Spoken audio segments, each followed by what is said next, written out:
Assalamu alaikum жалпыға. Бүгін сіздерге адамдың мүмкіншілігін шектей тұрған оорулардың бірі өнөкөт бүйрек дарты туралы сүйлөп бермекчимин. Анткени дал ушул маселе боюнча жабыркагандар көбөйгөндөн көбөйүп баратат. Ушул оорудан кантип сактанса болот? Эгер ооруп жаткан болсоңуз, кантип күрөшүш керек? Кантип гемодиализге жетпей жашаш керек? Ушул боюнча мен өз сунуштарымды берем. Андан сырткары, эгерде суроолор пайда болгон болсо, комментарийге жазсаңыздар, өз учурунда аларга дагы жооп берип турууга аракеттенебиз. Демек, өнөкөт бүйрөк дарты деген өз эмне? Бүйрөк бул фильтр, өзүңүздөр жакшы билесиздер. Ал биздин организмибизде иштелип чыккан ушул азыктардын калдыктарын деп коелу, организмден сыртка чыгарып турат. Жана эгерде сизде ушул дарт пайда болгон болсо, өнөкөт бүйрөк дарты, ушул кызмат начар аткарылып калат. Мисалы 100% деп айта турган болсок, ушул бүйрөктүн аткарып жаткан функциясын, эгерде өнөкөт бүйрөк дарты сизде бар болсо, ал уламдан улам азайып турат. Качан 15%га жеткен болсо, ошондо гемодиализ алышка туура келет. Ага чейин болсо, сөзсүз түрдө диета боюнча, дары-дармектер боюнча ошол врачтын айткан сунуштарын аткарып жашашка туура келет. Эгерде ошол сунуштарды ал айткандай кылып жүрө турган болсоңуздар, гемодиализге таптакыр жетпейсиздер. Ушундай мүмкүнчүлүк бардык адамдарда бар. Силерге ушуну айтайын деп ушул эфирди ачтым. Андыктан кимдин ушул өзүнүн же жакындарынын арасында ушул дарттан жабыркагандар болсо, азыр айтылчу нерселерди жеткирип койсоңуздар болот. Же болбосо айткан боюнча аракеттенесиздер. Демек, бүйрөктүн эң чоң ушул бөлүп чыгара турган керексиз калдыгы бул албетте креатинин. Креатинин нормада биздин каныбызда 60-тан 100га чейин деп коелу, 100га чейин болот. Жана ал бүйрөк начар иштеп баштаганда көбөйүп болуп турат. Тилекке каршы көпчүлүк ушул бүйрөк дартынан жабыркагандардын көпчүлүгү 200 болгондон кийин гана билет. Эң аз дегенде 180, 200, ал ашып болуп турат уламдан улам. Жакшы, рахмат өзүңүз. Анан эң чоң максат эле ушул болуп калат да, кантип креатининди азайтыш керек. Алгач болгондо баары эле муну жок кылып салса болот тургандай бир нерсе катары көрүшөт дагы, ушуну менен күрөшө беришет. Чындыгында креатинин менен күрөшүштүн кереги жок. Анын ордуна ушул бүйрөктүн калган функциясын, айталы 30% калдыбы, 25% калдыбы, ошону сактап калууга аракеттениш керек. Ошондо мүмкүнчүлүк артат. Айталы, сиздин креатиниңиз 250 болду. Ушул 250 аз дегенде бир жарым жыл сактала турган болсо, коркунуч азаят. Себеби организм ушуга көнөт дагы. Ушул боюнча жылдар бою жакшы жүрө берсе болот. Болгону баары бир башкалардан башкачараак болосуз. Бул деген сөз тамактанууга өзгөртүүлөрдү киргизесиз. Анткени бардык нерсени жешиңиз мүмкүн эмес. Эгерде каалагандай тоюнуп жүрө берсеңиз, анда сөзсүз түрдө сизде олуттуу көйгөйлөр болот.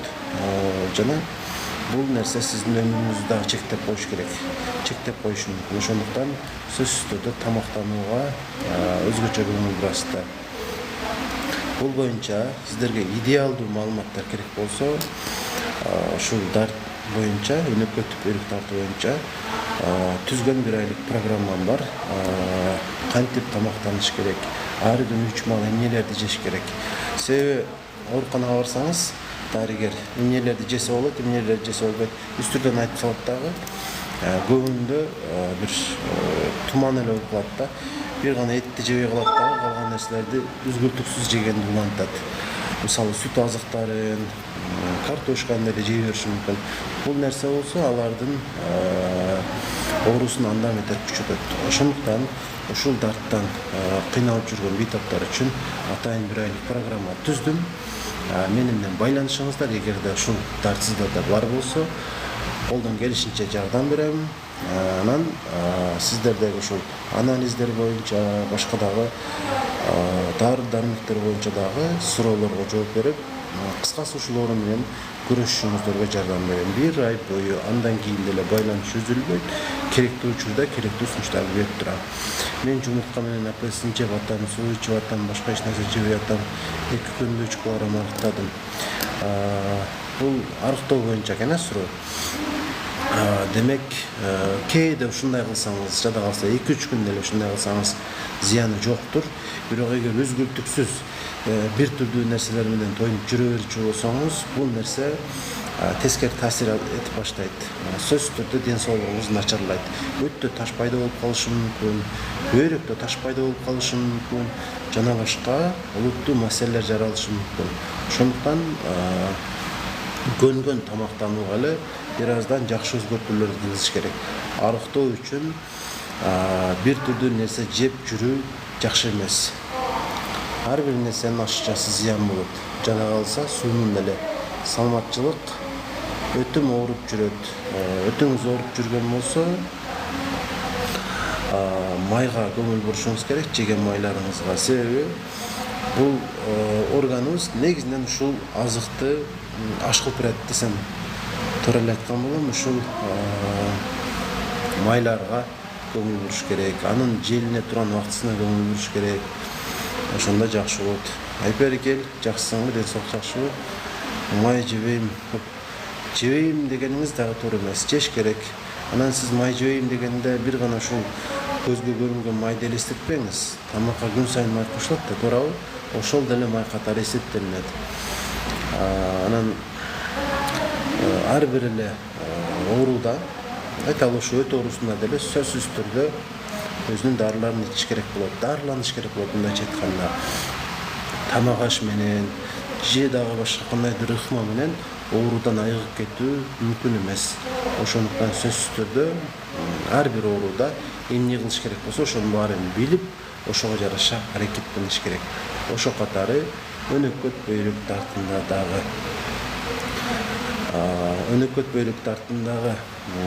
коркунучтуу нерсе бул мочевина. Эгерде мочевина 40га жете турган болсо, бул сизди комага түшүрүп, өлүмгө чейин алып барышы мүмкүн. Ошондуктан эң көп ушул креатинге эмес, мочевинага көңүл буруңуз. Мочевина нормада 8ге чейин эле болот. 8ден ашырбай жүрүүгө тырышыңыз. Ошондо сиздин ден соолугуңуз жакшы боюнча сакталат. Өтүмдө ташым бар экен, операциясы жок болсо болбойт. Операция менен жок болот. Бирок дайыма эле операция кылганга муктаждык боло бербейт. Ушуга көңүл буруңуздар. Жүрөм Айпери, өзүңчө запорго эмне кеңеш бересиң? Геморрой.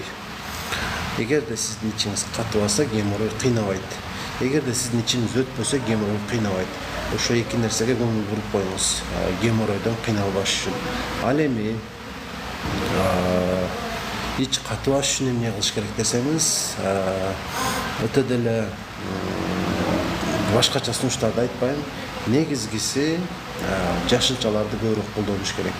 Анткени өсүмдүктүн клетчаткасы ушул жоон чегинин жакшы иштеп туруусун шарттай турган маанилүү нерсе деп айтсам болот. Ошондуктан мүмкүн болушунча жашылчаларды ар күнү, жада калса 3 маал тамактанганда дагы жеп туруш керек. Помидор, бадырын, капуста, брокколи, пекинский капуста, айта берсе көп.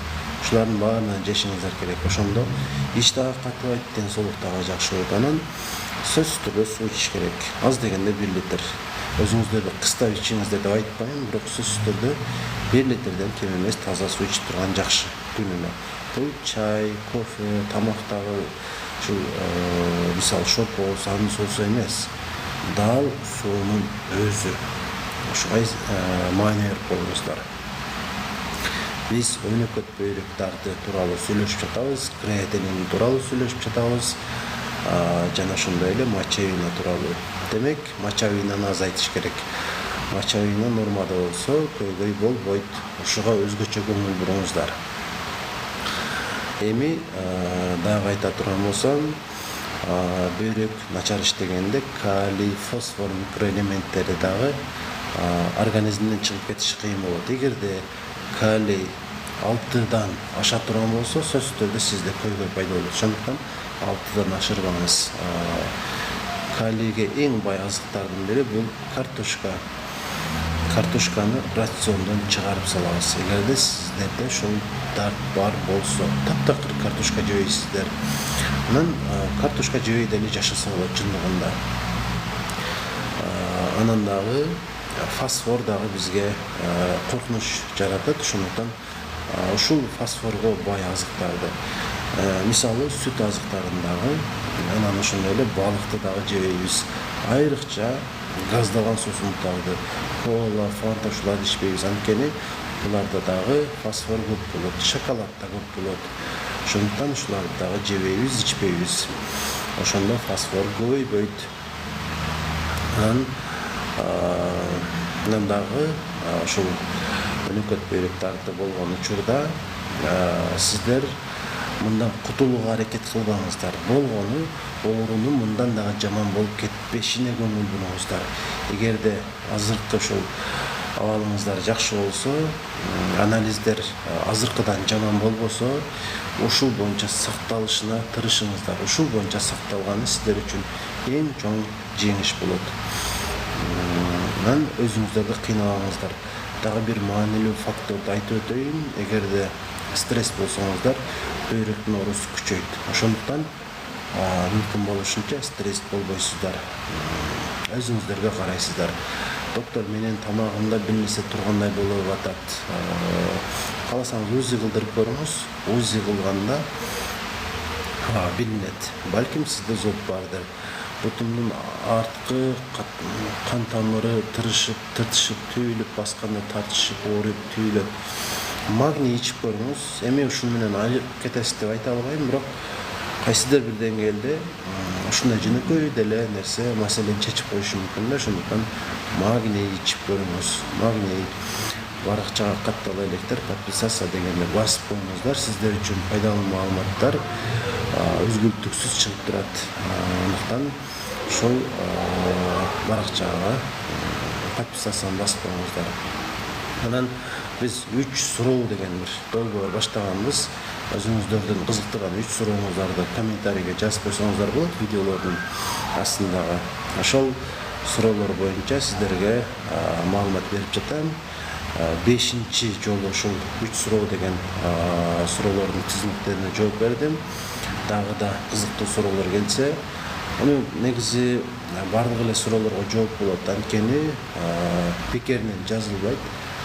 Анан жоопту алгандан кийин сөзсүз түрдө ошону аткарууга, ошондой болууга аракеттенишиңиздер керек. Анан суроолоруңуздар бир аз өзгөртүлүп түзүлүшү мүмкүн. Эмнедеңиздер келип жаткан мага белгилүү, бирок ушул адабий тилдин нормасына туура келбесе, сурооңуздар бир аз өзгөртүлүп, бирок сөзсүз түрдө берилет, жазылат, анан жооп алынасыздар. Магний элеби же магний бушест ичеби? Негизи магнийдин өзү болсо жакшы, болбосо ушул магний бушестти деле ичсеңиз жарай берет. Демек, биздин бүгүнкү темабыз өнөкөт бөйрөк дарты жана андан айыгуу үмүтү десек болот, планы десек болот. Сиздерге ошол боюнча өзүм билгендеримди айтып жатам. Айтылган нерселерге көңүл буруңуздар. Эң акыркы айткан нерсем бул стресс болду. Мүмкүн болушунча өзүңүздөрдү токтоого арнап, ар бир күндү ушу жакшы маанайда берекелүү өткөргөнү аракет кыла бериңиздер. Ыраазычылык билдирем, айбери. Анан дагы да айта турган болсом, мөдөдө башында эскертип өттүм. Дал ушул дарт менен толук кандуу күрөшүп, ушул жашоо образыңыздарды жакшы сактагыңыздар келсе, 1 айлык ушул бөйрөк дарты боюнча түзүлгөн курска катышсаңыздар болот. Сиздерге ушул оору боюнча билгендеримин баарын айтып берем.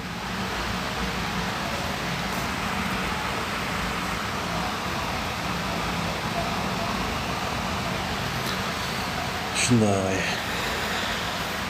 ыраазчылык билдирем эпериге.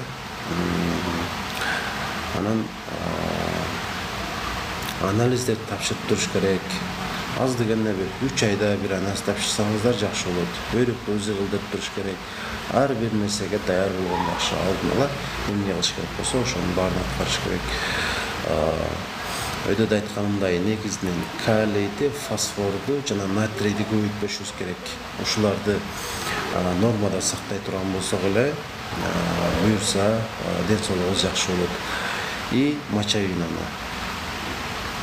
Ал боюнча өзүм сунушумду айттым.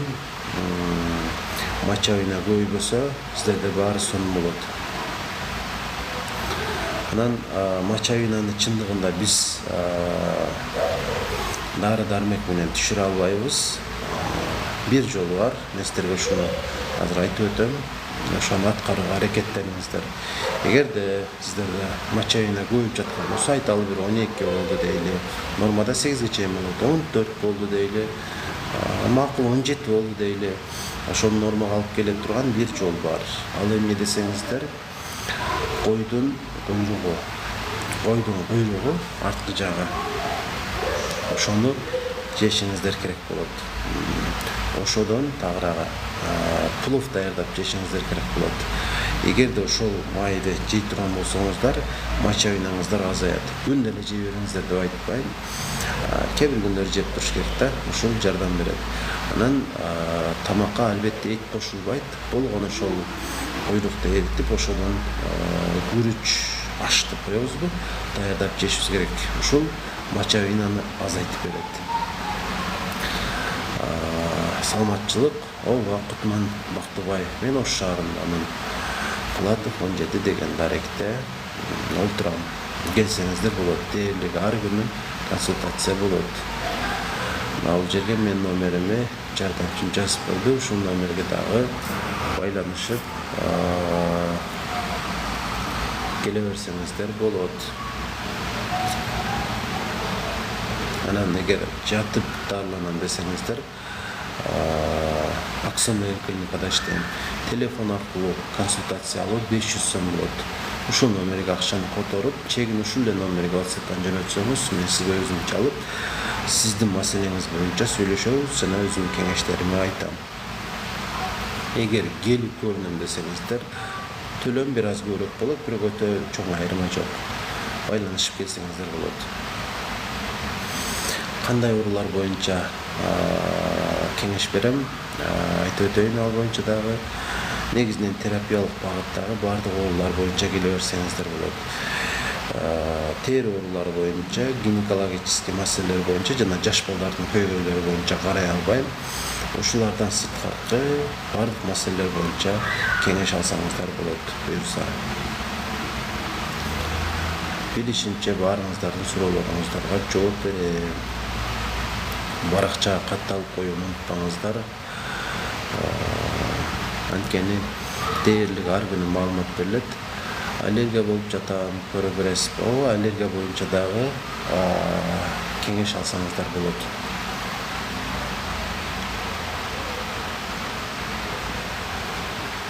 Бүгүнкү темабыз бөйрөк оорулары боюнча болду. Билгендерим боюнча сиздерге кеңештерди бердим.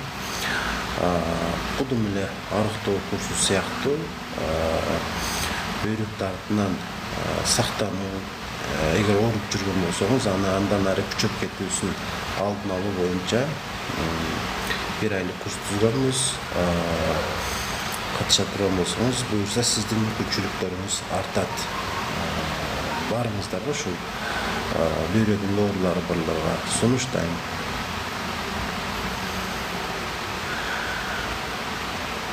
Жана ошондой эле бизде кант диабети боюнча дагы 1 айлык курсубуз бар. Ага дагы катышууну мен сунуштайм. Анткени кант диабети боюнча жабыркаган бейтаптардагы көп маалыматтар жетишсиз. Албетте аларда дагы диета деген сөз бар, бирок эмнени жеш керек, эмнени жебеш керек толук кандуу билишпейт. Эгерде сиз өзүңүздүн ооруңузду толугу менен биле турган болсоңуз, жада калса врачтын жардамысыз эле ушул ооруну күчөтпөй жакшы жүрө аласыз. Ошондуктан билим алууга сиздерди чакырып кетем. Анан интернеттен маалымат алганда дагы, мисалы ютубтан маалымат алганда дагы сөзсүз түрдө халатчан врачтык ушул эмеси бар, кесиби бар адамдардын сүйлөгөндөрүн угушуңуздар керек. Себеби интернетте ар кандай маалыматтар чыгат. Бул боюнча көп эле видеолор бар, аларды көрүп чыксаңыздар болот. Доктор Аманбаев YouTube каналы иштегенде 2 жылдан ашты. Катталуучулары да 40 миңден ашты. Ал жерден дагы кенен маалыматтарды алсаңыздар болот. Сиздерге керектүү болгон бардык темалар, айрыкча ички оорулар боюнча, арыктоо темасы боюнча көп видеолор чыгарган, ич катуу боюнча ошолорду көрүп, өзүңүздөрдөгү ушул көйгөйлөр менен жакшыраак күрөшсөңүздөр болот. Албетте бардык ушул чыгарган видеолорум толугу менен 100% так деп айтуудан алысмын. Албетте кемчиликтер кеткен, айрыкча башында чыгарып баштаганда, ал эми акырындап дегеним 1 жылдан кийинки деп коелу, видеолордо жатык тилде айтылган, колдонсо боло турган маалыматтар көп. Анан арыктоо курсу боюнча дагы 2 ооз айта кетейин. Ушул айда катышып жаткан ушул арыктоо курсундагы эжейлер деп коелу, көбүнчө эжейлер катышат. Көпчүлүгүндө жакшы жыйынтыктар болуп жатат. Бир гана арыктап калбай, ден соолуктарын жакшырткандар көп. Ошондуктан сизде ушул маселе болсо, ашша маселе, чоң курсактуулук маселеси болсо, сиздерге дагы ушул арыктоо курсуна катышууга мен үмүттөйм. Максимально аз убактыңыздарды алып, аз каражат короттуруп арыктоого жардам берем. Диета деген түшүнүк сиздерде болбойт. Болгону тамактанууга бир аз өзгөртүүлөр киргизилет. Албетте адаттагыдай эле 3 жол тамактанасыз, жеп жүргөн тамактарды жейсиз, бирок бир аз өзгөртүүлөр сөзсүз түрдө болот. Өзүңүздөрдүн үстүңүздөрдө иштейсиздер. Эч нерсе кылбай арыктоо мүмкүн эмес. Анан ашыкча салмак деле оору экен деген ушул орунда айтып өтөйүн. Эгерде ИМТ-да сиздердин көрсөткүчүңүздөр 30 же андан көп болсо, демек сиздерде семирүү деген өнөкөт дарт бар. Бул өнөкөт дарт жүрөк кан тамыр ооруларын, моон ооруларын, кант диабетин, анан залалдуу шишик оорусун да калыптандырышы мүмкүн. Ошондуктан өз алдыңыздарча айыгала турган оору ушул ашыкча салмак маселеси, семирүү маселеси өзүңүздөр чече турган, өзүңүздөр күрөшүп айыга турган оору. Көпчүлүк өнөкөт оорулардан айыгыш, толугу менен айыгыш мүмкүн эмес, бирок семирүү деген оорудан кутулсаңыздар болот. Бул маселеде мен сиздерге жардам берүүгө даярмын. Эндокринолог, терапевт, врач катары кайрылсаңыздар, мен сиздерге өзүмдүн кеңештеримди айтам. Анан ушул арыктоо курсунун өзгөчөлүгү мында сиздер бир гана ушул арыктоо боюнча маалымат албайсыздар.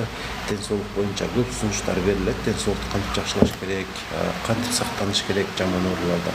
Жана ошондой эле өзүңүздөрдүн жеке маселелериңиздер болсо, алар боюнча дагы өзүмдүн кеңештеримди айтам. Кыскасы, толугу менен баарыңыздардын ден соолуктарыңыздарды жакшылап берүүгө, колдон келишинче жардам берүүгө даярмын. Анын үчүн байланышыңыздар. Демек, суроолор деле жок экен, эфирди жыйынтыктасак болот. Язва жылытканы кантип айыктырса болот? Четырехкомпонентный деген ушундай терапия бар. Сөзсүз түрдө антибиотик болот. Ингибитор протоновый помпа деген бар. Жана башка дагы дарылар сунушталат. Ошолорду колдонуу менен буюрса ашказан жарасынан кутула аласыздар. Убактылуу диета дагы болот. байланышсаңыздар, бул маселе боюнча дагы жардам берем. Ашказан жарасынан айыга аласыздар. Бүгүнкү күндө бул коркунучтуу оорулардын катарынан чыккан дат десем болот. Макул, баарыңыздарга жалаң гана жакшылыктарды каалайм. Тынч болуңуздар. Чөп дары менен аяктырсак болот. Жок, ашказанды деги эле ушул организмдеги ар кандай ооруну чөп менен чечип коюу мүмкүн эмес. Албетте, кайсыдыр бир деңгээлде пайдасы тийиши мүмкүн. Балким 5%, балким 10%. Бирок көйгөй ошол боюнча сакталат. Эгерде ушундай нерселер менен аяган десеңиздер, сөзсүз түрдө дарыланыш керек болот. Ошондо маселеңиздер чечилет. Ар бир көйгөйдө оңой жол эмес, туура чечим издеген аракеттениңиздер.